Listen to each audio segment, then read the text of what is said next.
Today, we bring you an insightful speech from UZ Vice President J.D. Vance at the Paris AI Summit 2025. As one of the leading voices on technology and economic policies, J.D. Vance discusses the future of artificial intelligence, its impact on innovation, and the risks of excessive regulation. He analyzed the Trump administration's commitment to keeping AI free from ideological bias, while ensuring it remains a powerful tool for job creation and economic growth.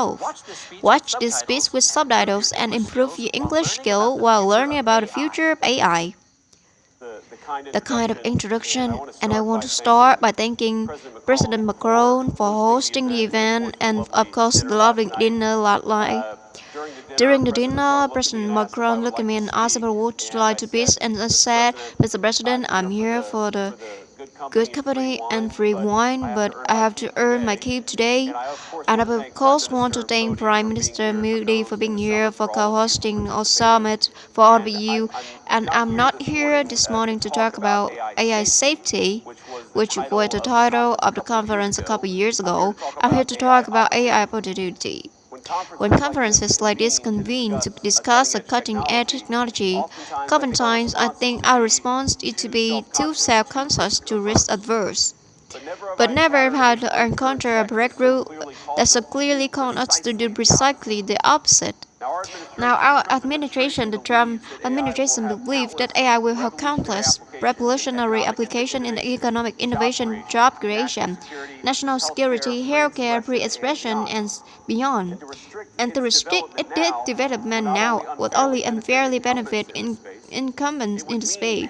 It would mean paralyzing one of the most promising technology we have seen in generations. Now, with that in mind, I'd like to make four main points today. Number one, this administration ensures that American AI technology continues to be the gold standard worldwide, and we are the partner of choice for other foreign countries, and certainly businesses as they expand their own use of AI. Number two, we believe that excessive regulation of the AI sector could kill a transformative industry just as it's taking off, and will make every effort to encourage pro-AI policies. And I'd like to see that their regulatory flavor making its way into the conversation this conference. Number three, we feel very strongly that AI must remain free from ideological bias, and that American AI will not be co-opted into a tool for authoritarian censorship. And finally, number four, the Trump administration will maintain a pro-worker growth path for AI, so it can be a potent tool for job creation in the United States. And I appreciate Prime Minister Mo's point. AI really believe will facilitate and going to replace. It's not going to replace human beings. It's never replace human beings. I think too many of the leaders in AI industry, when they talk about this fear of replacing works, they think really miss the point. AI, we believe, is going to make us more productive, more prosperous, and more free. The United States of America is leader in AI, and our administration plans to keep in that way. US possesses all components across the full AI stack, including advanced semiconductor design, frontier algorithms, and of course transformational applications. Now, computing power this stack requires integral to advancing AI technology and to safeguard America. Advance that the Trump administration will ensure that the most powerful AI systems are built in the US with American design and manufactured chips. Now, just because we're a leader doesn't mean we want to or need to go AI alone, of course. And let me be emphatic about this point. America wants to partner with all of you, and we want to embark on the AI revolution before us with the spirit of openness and collaboration. But to create that kind of trust, we need international regulatory regimes that foster the creation of AI technology rather than strengthen. And we need European brands in particular to look to this new frontier with optimism rather than trepidation.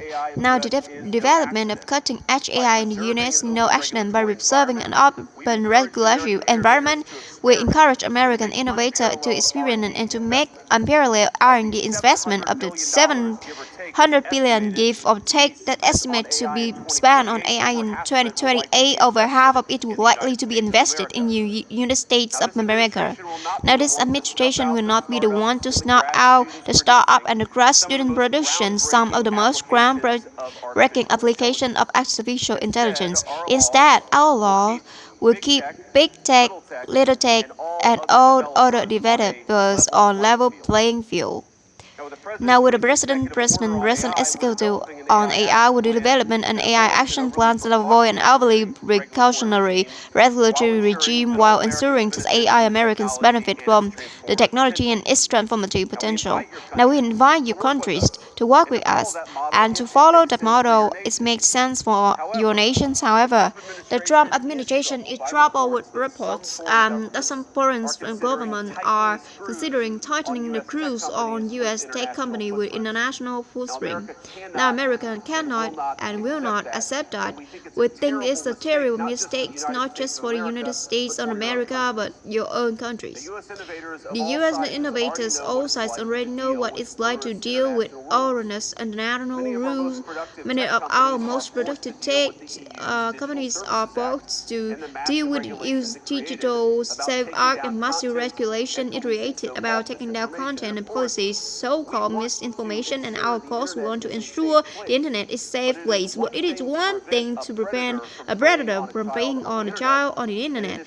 It's something quite different to prevent a real man or woman from accessing an opinion that government thinks it's misinformation. Meanwhile, for a smaller firm, navigating the GDPR means paying endless legal compliance costs for otherwise risking massive fines. For some, the easiest way to avoid the dilemma had to be simply lock our users in the first place. Is this really the future that we want? Ladies and gentlemen, I think the answer for all of us should be no. Now, there's no issue where we worry about more than regulation when it comes to energy. And again, appreciate the comments for so many of the conference because they recognize that we can't stand now at the frontier of an AI industry that is hungry for reliable power and high-quality semiconductors. Yet too many of our brands are the industrial leasing on the one hand and chasing reliable power on a national of the risk with the other. AI future is not going to be won by hand-wringing about safety. It will be won by building from reliable power plants to the manufacturing facilities that can produce chips. Now, at a personal level, that excites me most is AI ground in the real and physical economy. The success of sector isn't just a matter of smart people sitting in front of a computer screen and accordingly spend on their work with their hand. Even as robotics will change our factories, it will certainly make our healthcare providers better at treating diseases, but it will also depend on the data produced by those. I believe it will help us create and store new modes of power in the future. But right now, AI cannot take off unless the world builds the energy infrastructure to support it. Now, it's my view that tech innovation over the last 20 years has often conjured image of people staring at computer screen, engineering in a world of bits. But the AI economy will primarily depends on transform the world of atoms. Now, at this moment, we face the extraordinary prospects of new industrial revolution on par with the invention of the steam engine or faster still, but it will never come to passive over-regulation deter innovation from taking the risks necessary to advance the ball. Now, it of course will allow AI to become dominated by massive players looking to use the tech to censor or control user thoughts. And I add, if you step back at a moment and ask yourself, who is more aggressively demanding that we meaning political leaders gather here today the most aggressive regulation is very often the people who already have an incumbent advantage in the market. When a massive incumbent comes to us asking us for safety regulation, we ought to ask whether that safety regulation is for the benefit of our people or whether it's for the benefit of the incumbent. Now, over the last few years, we watch as government, businesses, and non-profit organizations advance unpopular and I believe downright as historical social agendas through AI. In the US, we had AI image generators trying to tell us that George Washington was black, or America doubly in World War I were in fact women. We'll not laugh at this now, and of course it was ridiculous.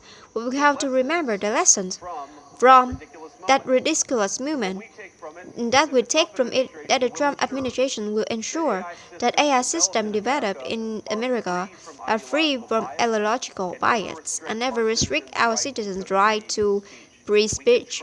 We can trust our people to think, to consume information, to develop their own ideas, and to debate with one another in open market of ideas. Now we also watch as a hostile foreign adversaries, we have weaponized AI software to rewrite history, surveys users, and censor speech. This hardly new, of course, has to do with other states.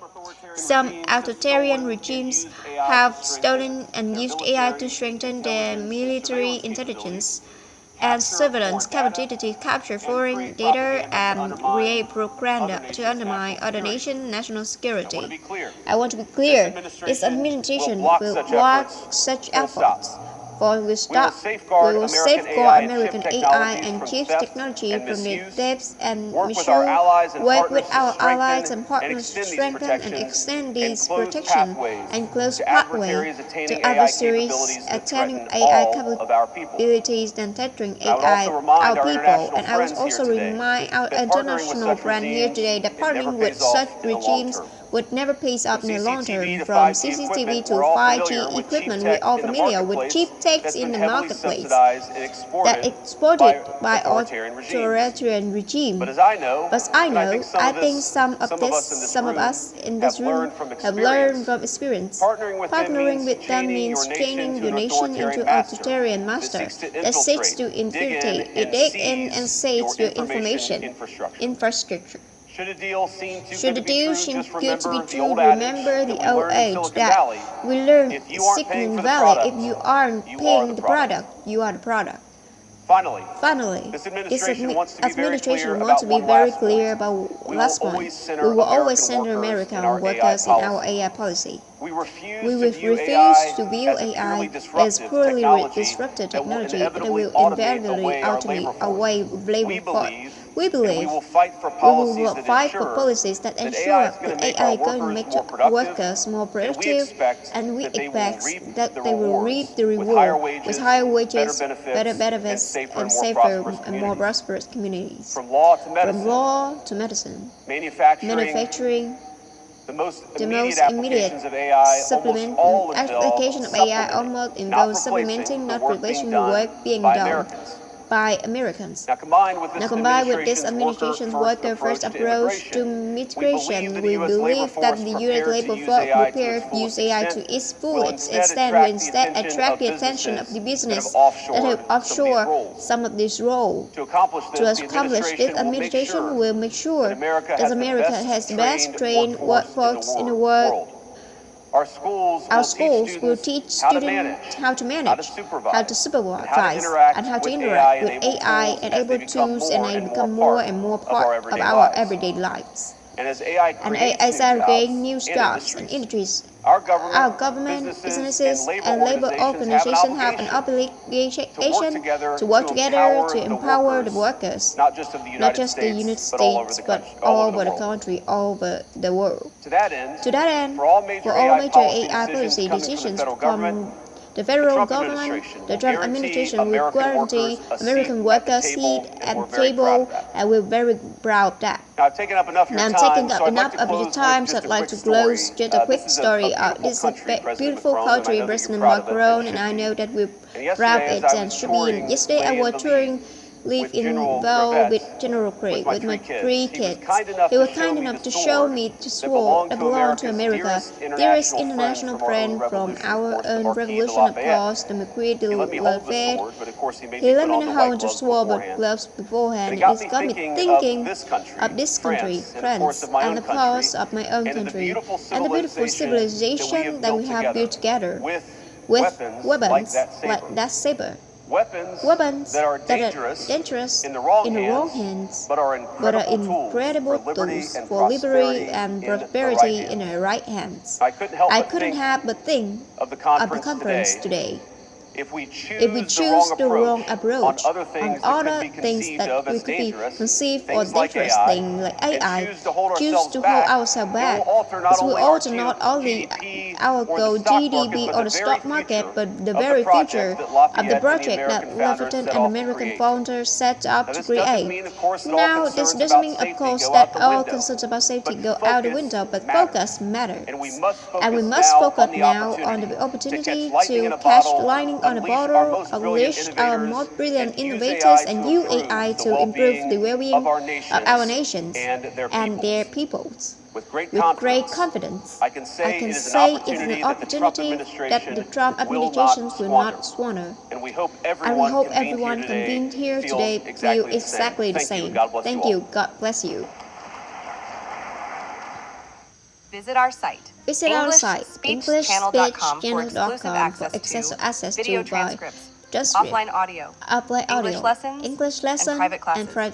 Don't forget to explore our free and new ebooks. Also, subscribe to our weekly newsletter for the latest updates. Links in the description below. Thanks for your support.